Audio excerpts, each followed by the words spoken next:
ശബരിമലയിൽ ദർശനത്തിന് അനുമതി തേടിയെത്തിയ വിദേശ വനിതകൾ മടങ്ങി. നിലയ്ക്കലിലെത്തി ഇവർ പോലീസുമായി നടത്തിയ കൂടിക്കാഴ്ചയ്ക്ക് ശേഷമാണ് മടങ്ങിയത്. കൂടുതൽ വിവരങ്ങളുമായി ഇപ്പോൾ രാജ്കുമാർ ചേരുകയാണ്. രാജ്കുമാർ, ഏത് സാഹചര്യത്തിലാണ് ഇവർക്ക് മടങ്ങേണ്ടി വന്നത്? ഇവർ വിനോദസഞ്ചാരികളായിരുന്നോ അതോ തീർത്ഥാടകരായിരുന്നോ? എന്താണ് കൂടുതൽ വിവരങ്ങൾ? ഇവർ വിനോദസഞ്ചാരികളായിരുന്നു. ഗവിയിൽ എത്തിയപ്പോഴാണ് ശബരിമലയുമായി ബന്ധപ്പെട്ട കാര്യങ്ങൾ അടുത്താണെന്നുള്ളത് ബോധ്യമാവുന്നത്. ഇവരുടെ സാമൂഹ്യ മാധ്യമങ്ങൾ വഴി ശബരിമലയെക്കുറിച്ചും അതിൽ ചരിത്രപരമായ സംഭവങ്ങളെക്കുറിച്ചും ഈ സ്ത്രീകൾ ഇപ്പോൾ കയറിയ ആ സംഭവം തന്നെ അത് വിദേശത്തെ മാധ്യമങ്ങളിലെല്ലാം വാർത്തയായിരുന്നു. ഈ സാഹചര്യത്തിലാണ് അവർക്ക് ശബരിമല കാണണമെന്നും അയ്യപ്പനെ ദർശിക്കണമെന്നുള്ള ഒരു ആഗ്രഹം പ്രകടിപ്പിച്ച് അവർ നിലയ്ക്കലിലെത്തിയത്. നിലയ്ക്കൽ പോലീസ് ഇവരെ കാര്യങ്ങൾ ബോധ്യപ്പെടുത്തിയതോടെ രണ്ടുപേർ വിദേശ വനിതകൾ രണ്ടുപേർ മടങ്ങുകയായിരുന്നു. അതേസമയം തമിഴ്നാട്ടിൽ നിന്നെത്തിയ ഗീത അവർ അവിടെ മാസികയുടെ ലേഖികയാണ്. അവർക്ക് ശബരിമലയിൽ പോകണം, റിപ്പോർട്ട് ചെയ്യണം. അവർ ഡിവോട്ടി അല്ല, അവർ ഭക്തയല്ല, അവർക്ക് റിപ്പോർട്ട് ചെയ്യണമെന്നുള്ളതായിരുന്നു അവരുടെ ആവശ്യം. അവരോടും കാര്യങ്ങൾ പറഞ്ഞു. അവർക്ക് പ്രൊട്ടക്ഷൻ കൊടുക്കണമെന്നും അവർക്ക് സംരക്ഷണം വേണമെന്നുള്ളതായിരുന്നു അവരുടെ ആവശ്യം. എന്നാൽ പോലീസ് അങ്ങനെ ഒരു സംരക്ഷണം ഒരുക്കാൻ കഴിയില്ല, നിങ്ങൾക്ക് പോകാം, എന്തെങ്കിലും പ്രശ്നങ്ങളുണ്ടെങ്കിൽ പോലീസ് ഇടപെടാം എന്നുള്ളതാണ് അവർക്ക് ഉപദേശം നൽകിയത്. അതിനെ തുടർന്ന് അവർ അവിടെ നിന്നും മടങ്ങുകയായിരുന്നു. എന്നാൽ ഇതുവരെ അവർ നിലയ്ക്കൽ വിട്ടോ അല്ലെങ്കിൽ പോയിട്ടില്ല. പമ്പയിലേക്ക് ഇതുവരെ വന്നിട്ടുമില്ല. അവർക്ക് കൂടെയുള്ള രണ്ടുപേർ സുഹൃത്തുക്കൾ കൂടി എത്താനുണ്ടെന്നുള്ളതാണ് അവർ പോലീസിനോട് ആദ്യം പറഞ്ഞത്. അതുകൊണ്ട് ചിലപ്പോൾ ഒരുപക്ഷെ അവർ പമ്പയിലേക്ക് വരാനും സന്നിധാനത്തിലേക്ക് പോകാനുള്ള ഒരു ശ്രമം നടത്താനുള്ള സാധ്യത തള്ളിക്കളയാനാകില്ല. അതേസമയം ഭക്തജനങ്ങളുടെ ഒഴുക്ക് വളരെ ശക്തമാണ്. എൻ്റെ പിന്നിൽ തന്നെ കാണാം, നിരവധി പേരാണ് വന്നുകൊണ്ടിരിക്കുന്നത്. ഇന്ന് നാളെ ഞായറാഴ്ച കൂടി കണക്കിലെടുക്കുമ്പോൾ ഇനിയും ഇതിൻ്റെ ഒരു വർധനവ് കൂടാനാണ് സാധ്യത. അയ്യപ്പന്മാർ ഇന്ന് ഏതാണ്ട് ഒരു 6 മണി വരെ ഏതാണ്ട് 85,000-ഓളം പേർ ശബരിമലയിലേക്ക് സന്നിധാനത്തിലേക്ക് മല ചവിട്ടിയിട്ടുണ്ടെന്നുള്ളതാണ് പോലീസിന്റെ കണക്ക്. ഏതാണ്ട് 1.25 ലക്ഷത്തോളം പേർ സന്നിധാനത്തിൽ നിന്ന് അയ്യപ്പനെ ദർശിച്ച് മടങ്ങിയതായും ഈ പോലീസിന്റെ റിപ്പോർട്ടിൽ പറയുന്നു. ഇനിയും തിരക്ക് കൂടും. ഇന്ന് രാത്രിയും ഇതേ ഒഴുക്ക് തന്നെ ഉണ്ടാകാനാണ് സാധ്യത. ഈ വിദേശ വനിതകൾ എത്തി അവരുടെ ഏതെങ്കിലും തരത്തിലുള്ള പ്രതികരണങ്ങൾ ഉണ്ടായിട്ടുണ്ടോ? അവരെ ആരെങ്കിലും അവർക്കൊപ്പം മറ്റാരെങ്കിലും ഉണ്ടായിരുന്നോ? അവർക്കിപ്പോൾ മറ്റാരും ഉണ്ടായിരുന്നില്ല. 2 പേരാണ് എത്തിയത്. അവർ 2 പേരും വാഹനത്തിൽ സ്വയമേ റെന്റ് കാറിൽ അവർ സ്വയം ഡ്രൈവ് ചെയ്താണ് ഇവിടെ എത്തിയത്. അവർ വഴിയെല്ലാം മനസ്സിലാക്കിയാണ് അവർ നിലയ്ക്കലിലെത്തിയത്. പമ്പയിലേക്ക് വരാനായിരുന്നു നീക്കം. പക്ഷേ നിലയ്ക്കലിൽ വെച്ച് പോലീസ് തടയുകയും അവരെ കൺട്രോൾ റൂമിൽ എത്തിക്കുകയും ചെയ്തു. തുടർന്ന് പോലീസ് ഉദ്യോഗസ്ഥർ അവരുമായി സംസാരിച്ചു. അവരവരുടെ ആഗ്രഹം പ്രകടിപ്പിച്ചു. എന്നാൽ പോലീസ് ഇവിടുത്തെ സ്ഥിതിഗതികൾ അവരെ അറിയിച്ചു. തുടർന്ന് തങ്ങളായി ഇനി ഒരു പ്രശ്നത്തിനില്ല എന്ന് പറഞ്ഞുകൊണ്ട് ഇതിനെ വിനോദസഞ്ചാരത്തിനാണ് തങ്ങൾ എത്തിയത്, ഒരു ഭക്തർ എന്ന നിലയിലല്ല എന്നുകൂടി വ്യക്തമാക്കിയ സാഹചര്യത്തിലാണ് പോലീസ് അവരോട് കാര്യങ്ങൾ വിശദീകരിച്ചത്. തുടർന്നാണ് അവർ മടങ്ങാൻ തയ്യാറായത്. വ്യക്തമാണ്. ശബരിമല ദർശനത്തിന് അനുമതി തേടിയെത്തിയ വിദേശ വനിതകൾ മടങ്ങി. നിലയ്ക്കലിൽ പോലീസുമായി നടത്തിയ കൂടിക്കാഴ്ചയ്ക്ക് ശേഷമാണ് മടങ്ങിയത്. ഗവിയിലേക്ക് എത്തിയ 2-അംഗ സംഘമാണ് ശബരിമല കൂടി കാണാൻ എത്തിയതും പിന്നീട് പോലീസ് മടക്കി അയച്ചതും. വിവരങ്ങളാണ് രാജ്കുമാർ നൽകിയത്. RSS അക്രമങ്ങളെ ഒറ്റക്കെട്ടായി നേരിടണമെന്ന് മുഖ്യമന്ത്രി പിണറായി വിജയൻ. നാടിനെ ഭയത്തിന്റെ അന്തരീക്ഷത്തിലേക്ക് വിട്ടുകൊടുക്കാൻ അനുവദിക്കില്ല. അക്രമങ്ങൾ നേരിടുന്നതിൽ പോലീസിന് വീഴ്ച പറ്റിയിട്ടില്ലെന്നും മുഖ്യമന്ത്രി പറഞ്ഞു. അതേസമയം BJPക്കൊപ്പം നിൽക്കുന്ന കോൺഗ്രസിന്റെ നിലപാട് ദൗർഭാഗ്യകരമെന്നും മുഖ്യമന്ത്രി വിമർശിച്ചു. നാടിന്റെ സ്വൈര്യവും സമാധാനവും തകർത്ത് ഒരു പുതിയ രീതിയിലേക്ക് മാറ്റാനാണ് ശ്രമിച്ചുകൊണ്ടിരിക്കുന്നത്. ഇതൊരു കാരണവശാലും അനുവദിക്കില്ല. ശക്തമായ നടപടികളിലൂടെ തന്നെ അതിനെ നേരിടും. RSSന് അവരുടെ അജണ്ടയനുസരിച്ച് ഇവിടെ ജനങ്ങളിൽ ഭീതി പരത്താനും നാടിനെ ഭയത്തിൻ്റെ അന്തരീക്ഷത്തിൽ നിർത്തുന്നതിനും കഴിയില്ല. ആവശ്യമായ എല്ലാ സുരക്ഷാ നടപടികളും സർക്കാർ ഒരുക്കുക തന്നെ ചെയ്യും. അക്രമം ഒരു കൂട്ടരുടെ മാത്രം മാർഗമാണ്. ആ അക്രമത്തെ സർക്കാർ സംവിധാനത്തിലൂടെ ഫലപ്രദമായി നേരിട്ടുകൊള്ളും. ഇവിടെ സംയമനം പാലിച്ച് അതിനെതിരെയുള്ള ബഹുജന വികാരം ഉയർത്താനാണ് പൊതുവെ ആളുകളും ബഹുജനങ്ങളും ശ്രദ്ധിക്കേണ്ടത്. പോലീസിന് വീഴ്ച സംഭവിച്ചിട്ടില്ല. പോലീസ് ഇത്തരം കാര്യങ്ങളെ സംബന്ധിച്ച് നേരത്തെ തന്നെ കാണുകയും ആവശ്യമായ കരുതൽ നടപടികൾ സ്വീകരിക്കാൻ നിർദ്ദേശങ്ങൾ നൽകുകയും ചെയ്തിട്ടുണ്ട്. സംസ്ഥാനത്താകെ RSS അക്രമം അഴിച്ചുവിടുന്നുവെന്ന് CPIM സംസ്ഥാന സെക്രട്ടറി കോടിയേരി ബാലകൃഷ്ണൻ. അക്രമികൾക്കെതിരെ ശക്തമായ നടപടിയെടുക്കുമെന്ന് മന്ത്രി E ചന്ദ്രശേഖരനും വ്യക്തമാക്കി. രാജ്യത്താകെ കലാപം സൃഷ്ടിക്കാനാണ് RSS ശ്രമമെന്ന് CPM സംസ്ഥാന സെക്രട്ടറി കോടിയേരി ബാലകൃഷ്ണൻ. ക്ഷേത്രങ്ങളും വിദ്യാലയങ്ങളും RSS ആയുധപ്പുരകളാക്കുകയാണ്. അക്രമം CPMന്റെ പ്രവർത്തന രീതിയല്ലെന്നും കോടിയേരി പറഞ്ഞു. ഭീകര സംഘടനയെ പോലെയാണ് RSS പ്രവർത്തനം. അക്രമം അവസാനിപ്പിക്കാൻ സർക്കാർ ഇടപെടും. സമാധാനം ഉറപ്പാക്കാൻ CPM ശ്രമിക്കും. അങ്ങോട്ട് അക്രമത്തിനൊന്നും പോയിട്ടില്ല. അങ്ങോട്ട് ആക്രമിക്കുക എന്നുള്ളത് ഞങ്ങളുടെ നിലപാടേ അല്ല. അങ്ങനെ അങ്ങോട്ട് ആക്രമണത്തിന് പോവുകയുമില്ല. പക്ഷെ ഇങ്ങോട്ട് ആക്രമിക്കാൻ വരുന്നവർ മനസ്സിലാക്കണം, അങ്ങനെ ആക്രമിക്കാൻ വരുമ്പോൾ കീഴടങ്ങി കൊടുക്കില്ല. മറ്റു പല ആളുകളും RSSന് മുമ്പിൽ കീഴടങ്ങി കൊടുക്കും, പക്ഷെ ഞങ്ങൾ കീഴടങ്ങില്ല. ഷംസീറിന്റെ വീടിന് നേരെ നടന്നത് BJPയുടെയും RSSന്റെയും ആസൂത്രിത അക്രമമെന്നും മന്ത്രി EP ജയരാജൻ ചൂണ്ടിക്കാട്ടി. കേരളത്തിൽ കലാപവും വെടിവെപ്പുമെല്ലാം ഉണ്ടാക്കാനാണ് സംഘപരിവാറിന്റെ ശ്രമമെന്ന് മന്ത്രി AK ബാലൻ. അക്രമ സംഭവങ്ങളിൽ സർക്കാർ ശക്തമായ നടപടിയെടുക്കുമെന്നും മന്ത്രി E ചന്ദ്രശേഖരൻ പറഞ്ഞു. News desk. ശബരിമലയിൽ കൂടുതൽ സ്ത്രീകൾ വന്നിട്ടുണ്ടെന്ന പോലീസ് റിപ്പോർട്ട് ശരിയാകാമെന്ന് ദേവസ്വം മന്ത്രി കടകംപള്ളി സുരേന്ദ്രൻ. RSSന്റെ സ്ത്രീ വിരോധമാണ് ശബരിമലയുടെ പേരിൽ നടക്കുന്ന അക്രമത്തിന് കാരണമെന്ന് മന്ത്രി G സുധാകരനും പ്രതികരിച്ചു. ശബരിമലയിൽ കൂടുതൽ സ്ത്രീകൾ വന്നിട്ടുണ്ടെന്ന പോലീസ് റിപ്പോർട്ട് ശരിയാകാമെന്ന് ദേവസ്വം മന്ത്രി കടകംപള്ളി സുരേന്ദ്രൻ. പ്രായം നോക്കാതെ നിരവധി ആളുകൾ വന്നുകഴിഞ്ഞു എന്നുള്ളത് വസ്തുതയാണെന്നും അദ്ദേഹം പറഞ്ഞു. പ്രായമൊന്നും നോക്കാതെ ആളുകൾ ധാരാളമായിട്ട് വന്നു പോവുക തന്നെയാണ്. മാധ്യമങ്ങളുടെ ശ്രദ്ധയപ്പെടുന്ന ചില പ്രശ്നങ്ങൾ മാത്രമാണ് പുറത്തു വരുന്നത്.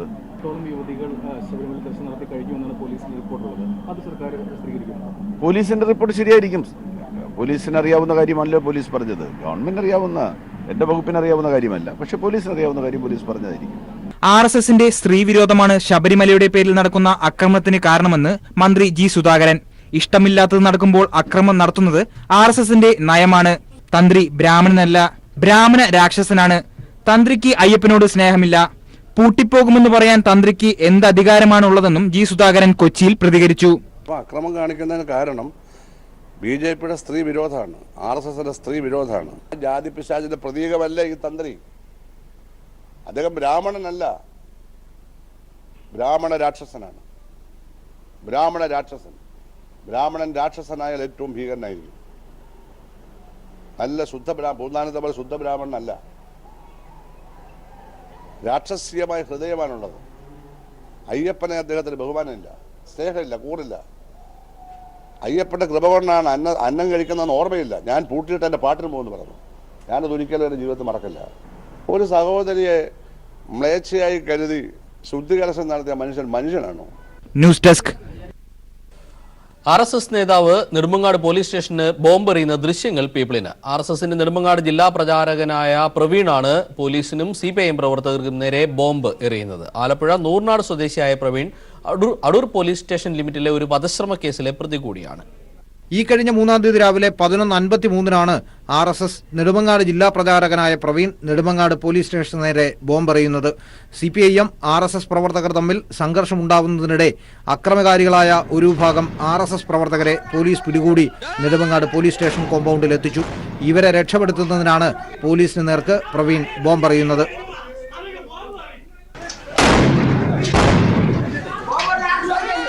പ്ലാസ്റ്റിക് കൂടിൽ കരുതിയിരുന്ന 4 ബോംബുകളാണ് പ്രവീൺ പോലീസിന് നേർക്കെറിയുന്നത്.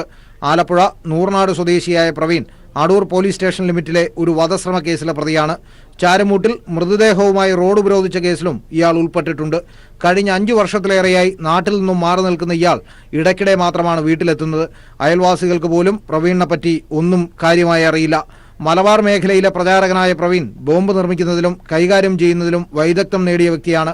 നെടുമങ്ങാട്ടെ എല്ലാ ക്രിമിനൽ പ്രവർത്തനങ്ങൾക്കും അണിയറയിൽ നേതൃത്വം നൽകുന്ന ഇയാളെ പിടികൂടാൻ പോലീസ് പ്രത്യേക അന്വേഷണ സംഘം രൂപീകരിച്ചിട്ടുണ്ട്. നെടുമങ്ങാട്ടെ അക്രമ സംഭവങ്ങളുമായി ബന്ധപ്പെട്ട് 8 പേർ നിലവിൽ പോലീസിന്റെ കസ്റ്റഡിയിലുണ്ട്. 3-ാം തീയതി നടന്ന അക്രമത്തിൽ നെടുമങ്ങാട് SIയുടെ കൈ ഒടിഞ്ഞിരുന്നു. News bureau. മുഖ്യമന്ത്രിയെ അധിക്ഷേപിച്ച് സോഷ്യൽ മീഡിയയിൽ അവഹേളനപരമായി പോസ്റ്റ് ഇട്ടതിനും സർവീസ് ചട്ടങ്ങൾക്ക് വിരുദ്ധമായി സോഷ്യൽ മീഡിയ മുഖേന പ്രചാരണം നടത്തിയതിനും മലപ്പുറം മംഗലം പഞ്ചായത്ത് കൃഷിഭവനിലെ കൃഷി അസിസ്റ്റന്റ് സിന്ധു KSനെ അന്വേഷണ വിധേയമായി സസ്പെൻഡ് ചെയ്തു. സിന്ധുവിനെതിരെ ചട്ടപ്രകാരം അച്ചടക്ക നടപടി സ്വീകരിച്ച് നടപടി റിപ്പോർട്ട് ലഭ്യമാക്കാൻ കൃഷി ഡയറക്ടറെ ചുമതലപ്പെടുത്തിയിട്ടുമുണ്ട്.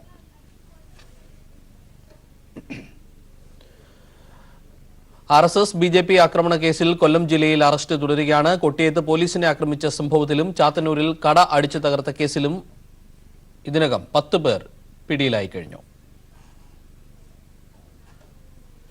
ഹർത്താൽ ദിനത്തിൽ പോലീസ് അറസ്റ്റ് ചെയ്ത BJP നേതാക്കളെ മാലയിട്ട് സ്വീകരിച്ച് കോൺഗ്രസ് നേതാവ്. ഇടുക്കി DCC ജനറൽ സെക്രട്ടറിയും ജനറൽ സെക്രട്ടറിയായ MD അർജുനനും 20-ലധികം കോൺഗ്രസ് പ്രവർത്തകരും ചേർന്നാണ് ഹർത്താൽ അനുകൂലികളെ സ്വീകരിച്ച് മാലയിട്ടത്. കഴിഞ്ഞ വ്യാഴാഴ്ച BJP നടത്തിയ ഹർത്താലിൽ അതിക്രമം കാണിച്ച BJP നേതാക്കളെയാണ് DCC പ്രസിഡന്റ് MD അർജുനനും കോൺഗ്രസ് പ്രവർത്തകരും ചേർന്ന് മാലയിട്ട് സ്വീകരിച്ചത്. ഹർത്താൽ ദിവസം ചെറുതോണിയിൽ വാഹനങ്ങൾ തടഞ്ഞ BJP മണ്ഡലം പ്രസിഡന്റ് PS സുരേഷ്, RSS കാര്യവാഹ് സ്വാമി ദേവചൈതന്യ എന്നിവരടങ്ങുന്ന 16-അംഗ സംഘത്തെയായിരുന്നു പോലീസ് അറസ്റ്റ് ചെയ്തത്. ഇവരെ വിട്ടയച്ചപ്പോൾ ചെറുതോണിയിൽ നിന്ന് നൂറുകണക്കിന് BJP പ്രവർത്തകർ പ്രകടനമായി പോലീസ് സ്റ്റേഷനിലെത്തി ഇവരെ സ്വീകരിച്ചു. ഇവരോടൊപ്പം DCC ജനറൽ സെക്രട്ടറിയും ഉണ്ടായിരുന്നു. പ്രകടനത്തിന് ശേഷം പൊതുയോഗം ഉദ്ഘാടനം ചെയ്തത് DCC ജനറൽ സെക്രട്ടറിയാണ്. അതേസമയം BJP പ്രവർത്തകരെ DCC ജനറൽ സെക്രട്ടറി പോയി സ്വീകരിച്ചതിനെ പറ്റി പ്രതികരിക്കാൻ പ്രസിഡന്റ് ഇബ്രാഹിം കുട്ടി കല്ലാർ തയ്യാറായിട്ടില്ല. News desk. RSS അക്രമം അഴിച്ചുവിട്ട കണ്ണൂർ തലശ്ശേരിയിൽ സുരക്ഷ ശക്തമാക്കുന്നതിന്റെ ഭാഗമായി പോലീസ് റൂട്ട് മാർച്ച് നടത്തി. തലശ്ശേരി മേഖലയിൽ കൂടുതൽ പോലീസ് സേനയെ വിന്യസിച്ചു. N ഷംസീർ MLAയുടേത് ഉൾപ്പെടെ നിരവധി വീടുകൾക്ക് നേരെയാണ് ആക്രമണമുണ്ടായത്. കണ്ണൂരിൽ അക്രമ സംഭവങ്ങൾ ആസൂത്രണം ചെയ്തത് RSS ഉന്നത നേതൃത്വമെന്ന് CPIM നേതാക്കൾ ആരോപിച്ചു. കണ്ണൂരിൽ കഴിഞ്ഞ 2 ദിവസങ്ങളിലായി CPIM പ്രവർത്തകരുടെ വീടുകൾക്ക് നേരെ വ്യാപകമായ ആക്രമണമാണ് ഉണ്ടായത്. സമാധാന യോഗം നടക്കുന്നതിനിടെയാണ് AN ഷംസീർ MLAയുടെ വീടിന് നേരെ ബോംബേറുണ്ടായത്. ഒരു ഭാഗത്ത് ഈ രീതിയിൽ സമാധാന കമ്മിറ്റി യോഗങ്ങൾക്ക് വന്നിരിക്കുക, മറുഭാഗത്ത് അറ്റ് എ ടൈം തന്നെ ആയുധങ്ങളുമായി ആളുകൾ പറഞ്ഞയക്കുക. ഇതാണ് അവരുടെ രീതി. അതിന്റെ ഒടുവിലത്തെ ഉദാഹരണം മാത്രമാണ് കണ്ണൂരിൽ കണ്ടത്, തലശ്ശേരിയിൽ കണ്ടത്. CPIM മുൻ ജില്ലാ സെക്രട്ടറി P ശശിയുടെ വീടും ബോംബെറിഞ്ഞ് തകർത്തു. ഞാൻ എറണാകുളത്ത് നിന്ന് ഇങ്ങോട്ടേക്ക് വരികയായിരുന്നു. ഞാൻ വീട്ടിലുണ്ടായിട്ടില്ല. എൻ്റെ ഭാര്യയും മകൻ സഞ്ജയാണ് വീട്ടിലുണ്ടായിരുന്നത്. 11 മണിക്ക് ഒരു മോട്ടോർ ബൈക്ക് വീട്ടിൻ്റെ മുമ്പിൽ വന്ന് നിർത്തി. ആ ബൈക്കിൽ നിന്നാണ് ബോംബെറിഞ്ഞത്. CPIM തലശ്ശേരി ഏരിയ കമ്മിറ്റി അംഗം ശശി വാഴയിലിൻ്റേത് ഉൾപ്പെടെ നിരവധി വീടുകളാണ് RSS തകർത്തത്. കണ്ണൂരിൽ ആക്രമണം ആസൂത്രണം ചെയ്തത് RSS നേതൃത്വമാണെന്ന് CPIM കണ്ണൂർ ജില്ലാ സെക്രട്ടറി P ജയരാജൻ പറഞ്ഞു. സമാധാനം നിലനിർത്താൻ CPIM മുൻകൈയെടുക്കുമെന്നും ജയരാജൻ വ്യക്തമാക്കി. നാട്ടിലാകെ കലാപം ഉണ്ടാക്കുക എന്നതാണ് RSSന്റെ പരിപാടി. ഇതിന്റെ ഭാഗമായിട്ടാണ് CPM പ്രവർത്തകന്മാരുടെയും നേതാക്കന്മാരുടെയും വീടുകൾക്ക് നേരെയുള്ള ആക്രമണം. കേരളത്തിൽ RSSന്റെ ഓരോ നീക്കങ്ങളെയും തിരിച്ചറിഞ്ഞുകൊണ്ട് മതനിരപേക്ഷ ജനാധിപത്യ സമൂഹം ചെറുത്തുനിൽപ്പ് സംഘടിപ്പിക്കുന്നു. അതിന്റെ മുൻപന്തിയിൽ CPM ഉണ്ട്, ഇടതുപക്ഷ ജനാധിപത്യ മുന്നണിയുണ്ട്. ഇരിട്ടിയിൽ RSSകാർ വെട്ടിക്കൊലപ്പെടുത്താൻ ശ്രമിച്ച CPIM പ്രവർത്തകൻ വൈശാഖിനെ മംഗലാപുരത്തെ സ്വകാര്യ ആശുപത്രിയിലേക്ക് മാറ്റി. RSSകാർ തകർത്ത വീടുകൾ CPIM നേതാക്കൾ സന്ദർശിച്ചു. അതേസമയം തലശ്ശേരി മേഖലയിൽ കൂടുതൽ പോലീസ് സേനയെ വിന്യസിച്ചു. തലശ്ശേരി നഗരത്തിൽ പോലീസ് റൂട്ട് മാർച്ച് നടത്തി. News bureau, Kannur.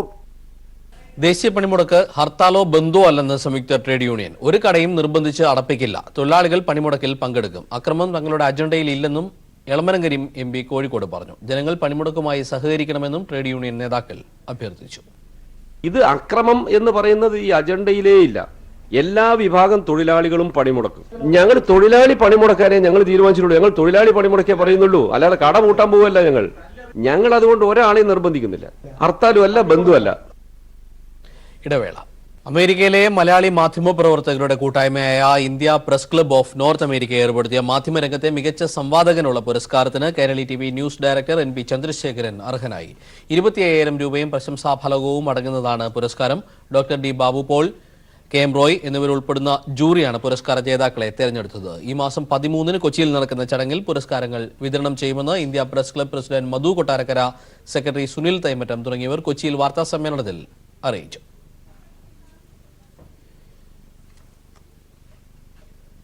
ശബരിമല കർമ്മസമിതി ഹർത്താലിനിടെ RSS ആക്രമണത്തിനിരയായ Kairali people TV camera woman ഷാജിലെ വനിതാ കമ്മീഷൻ അംഗം ഷാഹിദ കമാൽ സന്ദർശിച്ചു. തൊഴിലിടങ്ങളിലെ പീഡനങ്ങളെ വളരെ ഗൗരവത്തോടെയാണ് കമ്മീഷൻ കാണുന്നതെന്ന് ഷാഹിദ കമാൽ പറഞ്ഞു. അക്രമികളെ പിടികൂടാൻ പോലീസിന് നിർദ്ദേശം നൽകിയതായും ഷാഹിദ കമാൽ വ്യക്തമാക്കി.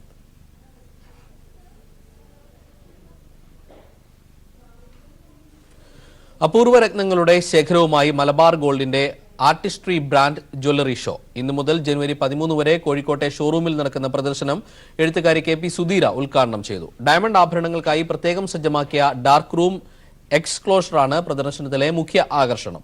രത്നങ്ങളിൽ തീർത്ത ആഭരണങ്ങളുടെ പ്രദർശനത്തിനൊപ്പം വിൽപ്പനയും ഉണ്ടാകും. ഉദ്ഘാടന ചടങ്ങിൽ Malabar group executive director KP Veerankutty, regional head Abdul Jaleel തുടങ്ങിയവരും പങ്കെടുത്തു.